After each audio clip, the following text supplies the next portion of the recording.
Exemple d'injection, F égale l'identité de n de... Allez, on va prendre n étoiles. Ah oui, on veut une injection. Ouais, donc ça n'a pas marché. On va prendre l'application qui a n associé. On va prendre, tiens, on va prendre juste l'identité de n. À ce moment-là, qu'est-ce que ça donne? Eh bien, on a la série pour n supérieur ou égal à 1 dn sur n au carré. IE, on a la série pour n supérieur ou égal à 1 des 1 sur n. C'est la série harmonique, elle diverge. Okay, donc, ça va nous laisser penser que ça va diverger en général et surtout, on va pouvoir utiliser la même idée. Cas général maintenant.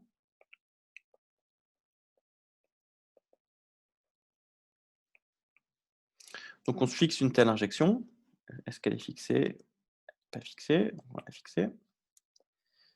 Donc, soit f de n dans n injective. Alors, on va noter S indice grand N, la somme de k égale 1 à n de f de k sur k, pour n supérieur ou égal à 1. Et on va calculer, on se fixe maintenant, fixons n supérieur ou égal à 1. On va regarder S de 2n moins Sn. On regarde S de 2n moins Sn.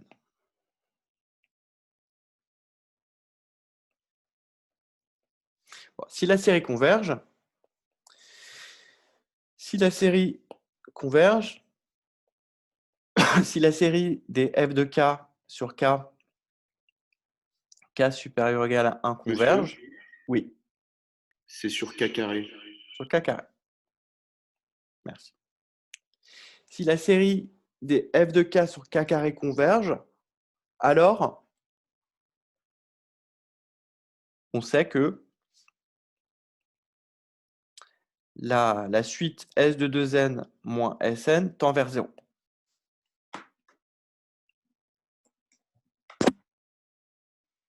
Donc maintenant, idée, c'est de minorer.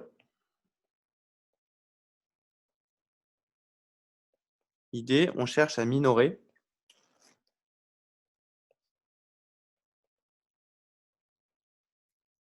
S de 2n moins Sn. On a évidemment le fait que S de 2n moins Sn, c'est égal à la somme k variant de n plus 1 à 2n des f de k sur...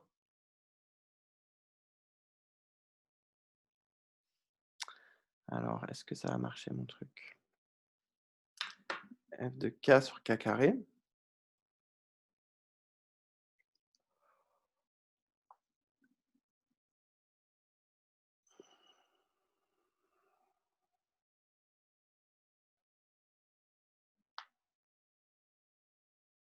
Alors, je crois que l'idée de solution que j'avais, malheureusement, ça va pas marcher. Je crois que j'ai fait un bug. Alors, comment on va pouvoir faire ça?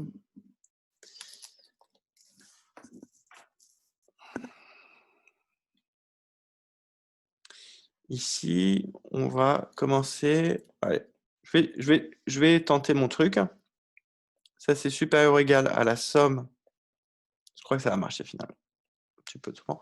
Somme de k égale n plus 1 de f de k. Et alors, k carré, la plus petite valeur de k carré possible, ça va être quoi, Ryan? Petite valeur de 1 sur k carré, ça va être quoi? Quand k va valoir 2n, Voilà. Donc, sur 2n au carré. Et donc, je peux le sortir. Ça me fait du 1 sur 4n au carré fois la somme de k égale n plus 1 à 2n de f de k. Et maintenant, je veux minorer cette quantité-là.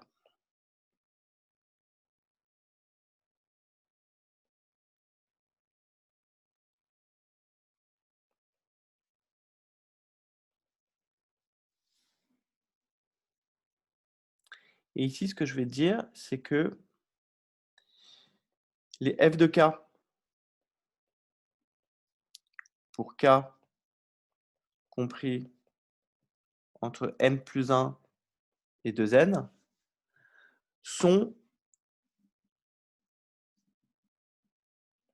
n entiers distincts. N entiers de distincts.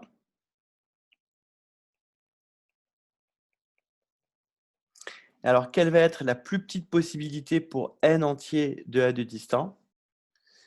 Hein, là, je vais pas être formel, mais c'est suffisant pour cet exercice. La plus petite possibilité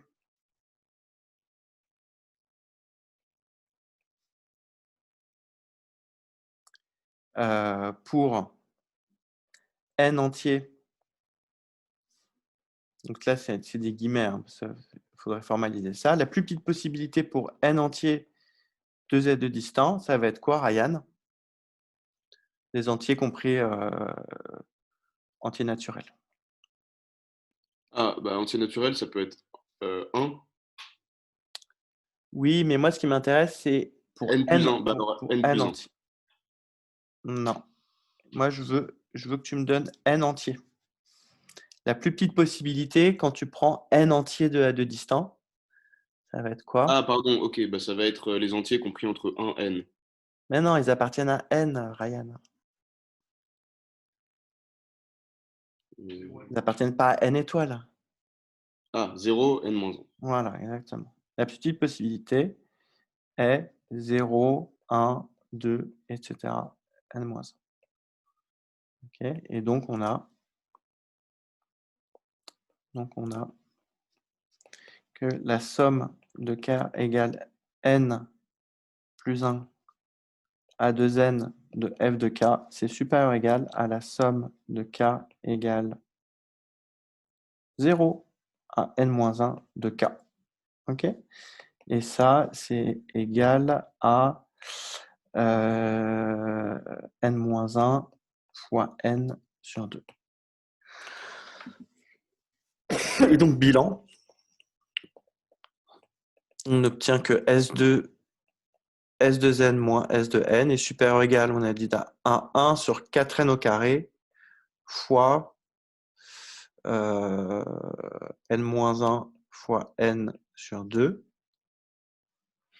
Et maintenant, on va faire juste un calcul d'équivalent. Ça, c'est équivalent. Alors, c'est équivalent à 1 sur 4n au carré et fois n au carré sur 2. C'est équivalent à 1 huitième. Donc, c'est pas possible. On ne peut pas avoir.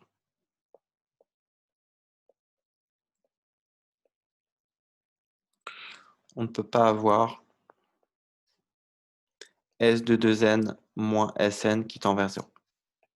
Ok, pourquoi éventuellement, si on veut justifier un petit peu plus ça, bah, ça c'est supérieur ou égal à 0. Donc si ceci tendait vers 0, on aurait une suite qui est encadrée par deux suites qui tendent vers 0, et on aurait un huitième qui tend vers 0. Et c'est absurde.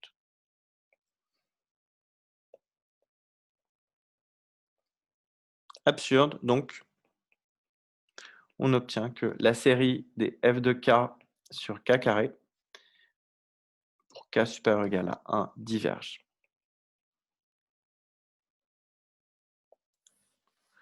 Voilà pour cet exercice. Ok, je suis allé assez vite, vous donnez l'idée principale. Je vois qu'il y a encore une main qui est levée du côté de Gaspard, Bastien, etc. Est-ce qu'il y a une question? Non, elle a disparu. Donc voilà pour cet exercice. Alors, ensuite, il y avait le 36.12. Monsieur, Ouais, je t'écoute, Ryan. oui, par rapport à cet TD, est-ce que ça aurait été une bonne approche de faire un lemme et montrer qu'une fonction injective de n dans n, alors était forcément telle que pour tout n appartenant à n, f de n est supérieur ou égal à n?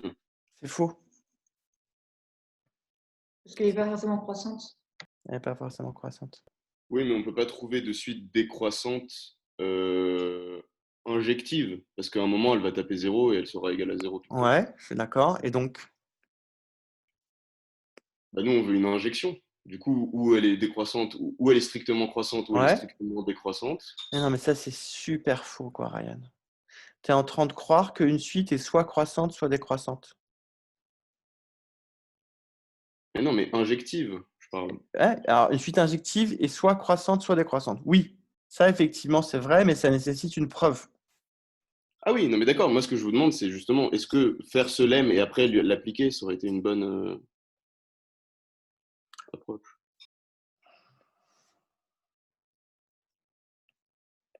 Qu'est-ce que tu penses de cette suite-là, Ryan?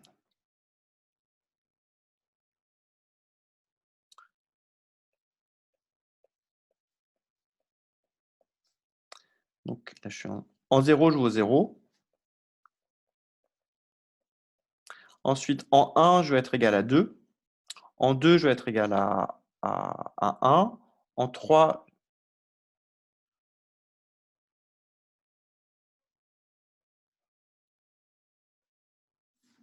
est-ce qu'elle est injective? Ah oui, d'accord, ok. Ah ouais, elle est injective, elle n'est ni croissante ni décroissante. Donc c'est faux, hein. C'est pas parce que je suis injective que je suis croissant ou décroissant. Ça va être vrai pour les fonctions continues, Oui. Oui. hein. C'est d'ailleurs un résultat qui est hors programme, un joli résultat qu'on avait démontré. Si j'ai f continue injective, alors ça implique que f est strictement monotone. Résultat hors programme. C'est dommage qu'il n'y ait pas ce théorème dans le programme.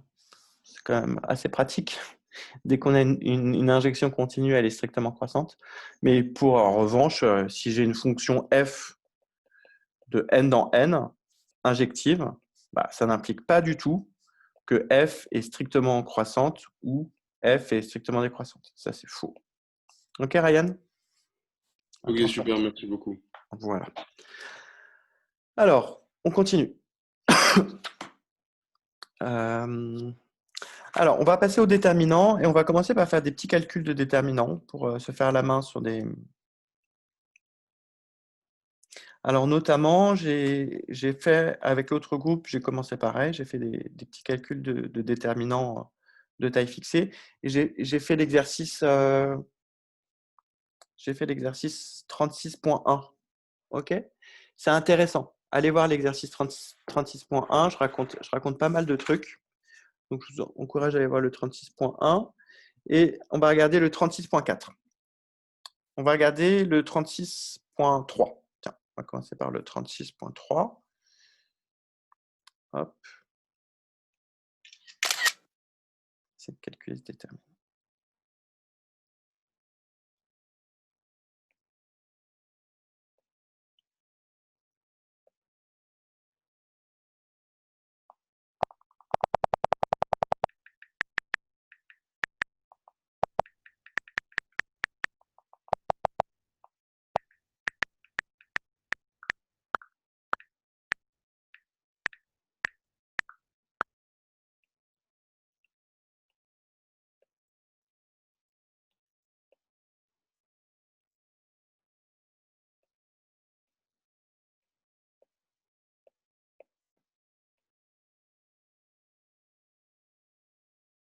OK, il faut calculer ce déterminant-là. Alors, ici, qu'est-ce qu'on va avoir envie de faire sur ce déterminant-là? Je n'en ai aucune idée. Qu'est-ce qu'on va avoir envie de faire sur ce déterminant-là?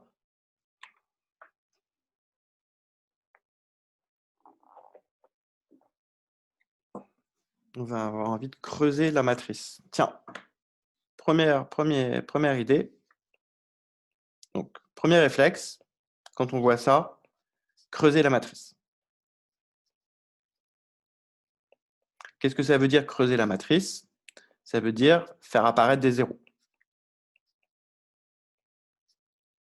Une matrice creuse, c'est une matrice qui a beaucoup de zéros. Faire apparaître des zéros. Donc là, je vais faire par exemple la ligne, on va faire comme opération, qu'on fait? Eh bien, la ligne 3, je vais lui soustraire. Qu'est-ce que je pourrais soustraire alors que je regarde bien? Tiens, je vais soustraire A fois la ligne 4. Alors, c'est pas ce qu'il faut écrire. Je vais soustraire à la ligne 3 A fois la ligne 4.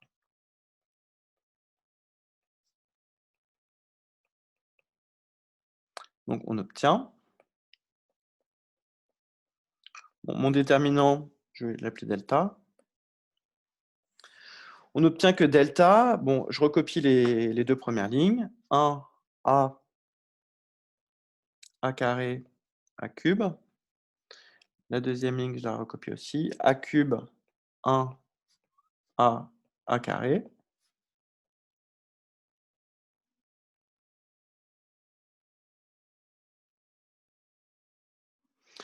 Et donc, j'obtiens pour la ligne, bah, j'obtiens la ligne, c'était A carré, A cube, 1 et A. Ensuite, ma dernière ligne, c'est A, A carré, A cube, 1.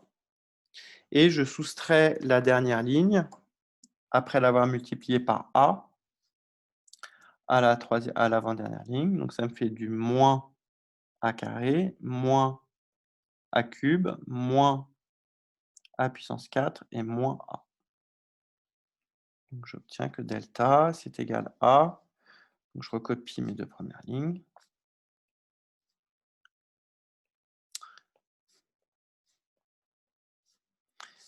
Là, j'obtiens une ligne, donc j'ai pas mal creusé mon déterminant. 0, 0, 1, moins A puissance 4, 0.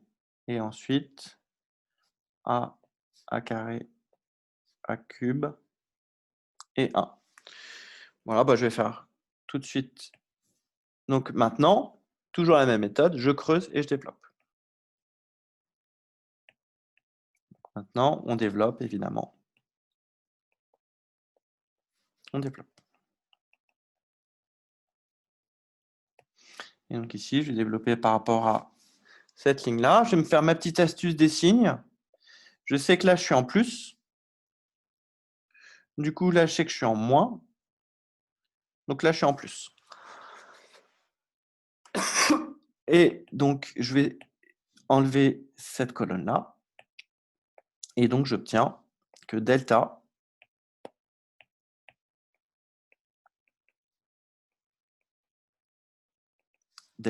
ça va être égal à, je vais écrire mon truc, 1 A, 1 A, A cube, 1 A carré, A carré, 1, et j'oublie pas de multiplier par 1 moins A puissance 4. Remarquez que naturellement, j'ai une factorisation qui apparaît, ce qui est assez intéressant. Maintenant, alors là, je pourrais faire du Sarus, mais avant de faire du Sarus, je vais voir si je ne peux pas refaire le même coup. Bah oui, je peux refaire le même coup. Je peux refaire le même coup entre cette ligne-là et cette ligne-là. D'accord? Donc, on a de plus le déterminant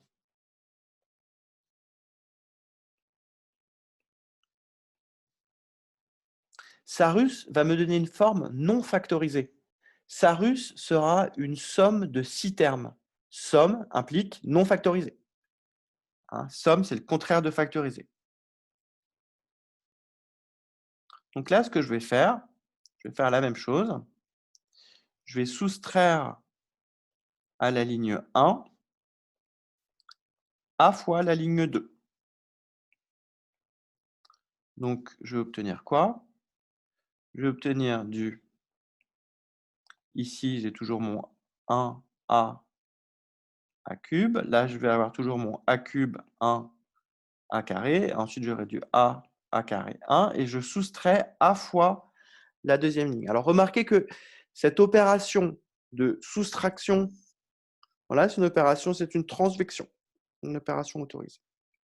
Donc là, ça me fait du moins a puissance 4. Là, ça me fait du moins a. Et là, ça me fait du moins a cube. C'est cool, tout se passe parfaitement. Donc, j'obtiens du 1 moins a puissance 4, 0, 0. Et ensuite du a cube, 1 a carré. Ensuite du a carré et 1. Et bon, bah là, maintenant, évidemment, je développe. Je développe par rapport à la première ligne. Et donc, c'est égal à 1 moins a à la puissance 4 fois le déterminant 1, 1, a carré, a carré. Et ça se factorise encore, mais je ne vais pas le factoriser. D'accord? Ça fait du 1 moins a à la puissance 4. Alors, 1 moins a à la puissance 4, ça fait quoi? Ça fait 1 moins a au carré au carré. Donc, ça fait du 1 moins a au carré, facteur de 1 plus a au carré. Et 1 moins a au carré, ça fait du 1 moins a fois 1 plus a. Et 1 plus a au carré, ça ne se factorise pas. Conclusion, delta est égal à 1 moins a à la puissance 4,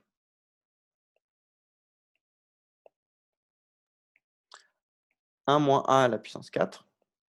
Et ce facteur-là, je l'ai obtenu 2 fois. Si je ne dis pas de bêtises, je l'obtiens une fois ici. Et il était sorti aussi ici. En fait, on l'obtient 3 fois. Et ouais, on l'obtient 3 fois, tout à fait. Merci d'avoir remarqué ça. Ici, je ne l'avais pas vu. OK. Monsieur, Oui. je voulais vous poser une question de rédaction. Quand on développe par rapport aux lignes et aux colonnes, comment est-ce qu'on l'écrit? Bah, ici, par exemple, ici, je vais mettre, bah, on développe delta par rapport à la troisième ligne. Et c'est tout. Ok, merci beaucoup. Voilà. On développe delta par rapport à la troisième ligne. Donc, on obtient ça, qu'on peut écrire. Je vais reprendre ma factorisation. 1 moins a au cube, 1 plus a au cube, 1 plus a carré, à la puissance 3. Voilà. Ah, donc ici, j'ai vraiment mis en place ma stratégie que je vous avais décrite dans le cours. Je creuse et je développe. On va faire le 36.5. Allez-y, faites alors le 36.5. Je vais le faire. 5. Alors, allez-y, faites le 36.5 et on va le corriger juste après. Cherchez le 36.5.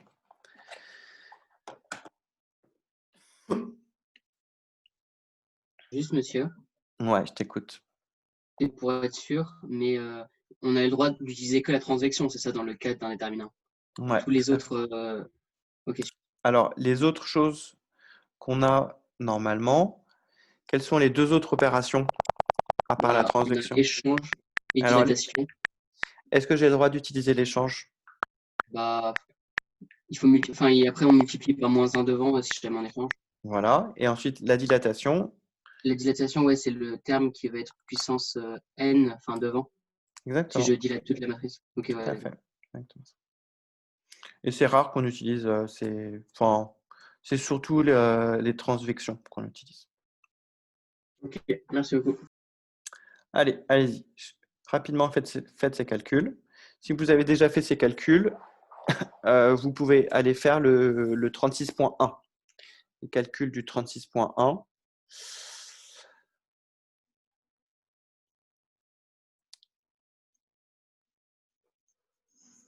Le petit d en particulier.